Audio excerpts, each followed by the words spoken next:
Okay, people, we've got our Pages document that I'm working on, and now I'm at the stage where I want to insert a picture. So there's a couple of different ways I can do it. I can go here, Insert. Oh, hang on, first of all, I click on my page. I go Insert, and I can go down to Choose, and then I can navigate to where my picture is. So my picture's in my documents, and it's called Chicken Pick, and say Insert, and that'll bring it in. Or the other way you can do it, if I just delete that, is we can, if I click on the background here and have Finder up here in my taskbar, I can go Apple N, pull up a new Finder window. I can just go to my documents, grab my chicken pick, and I can just drag it across and drop it onto my page. So there's a couple of different ways of getting your picture there. Now once the picture's there, we've got some choices of how that picture is formatted or how it fits in our text.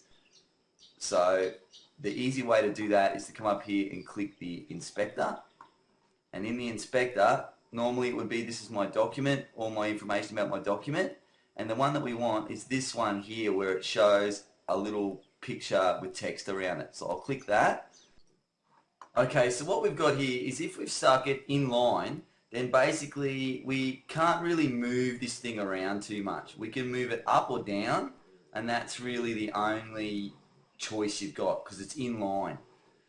If we click floating, then we've got more choice about where we can put this. We can move it across to the side or wherever we want, and the text just gets out of the way for us. And there's a few choices we can have with this over here where it says Object Courses Wrap.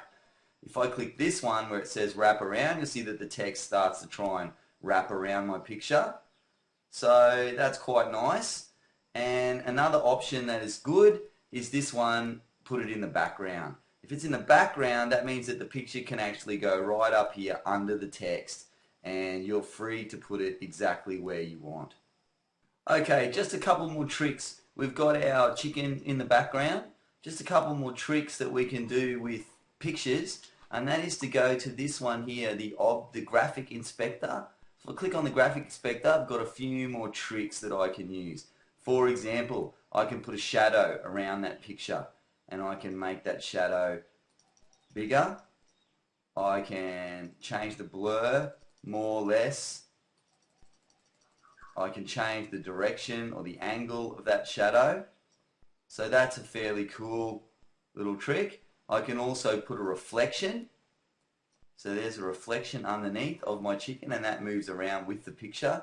So that could be a cool little tool to use. And then also the opacity or the alpha of my picture. I can make it see-through if I want to. Okay, so these are all just good little tricks that you can come in and play around with if you want to get a special effect.